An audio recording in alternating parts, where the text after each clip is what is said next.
Ладно, бит.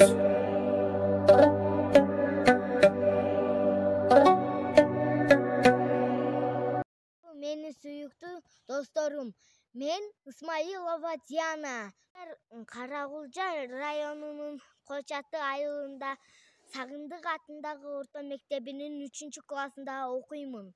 Мен Чыңгыз Айтматовдун «Кылым карттар» деген чыгармасынан бир үзүндү аткарып берем. Менин класс жетектим Сали кызы Таттыбү. Ман уулум, жоламан. Жоламан, уулум, отурчу сүйлөшөлү. Сенин атың ким?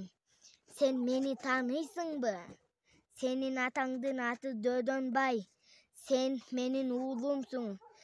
Өзүңдө жааттыруу үйрөткөн атаң эмес беле, уулум?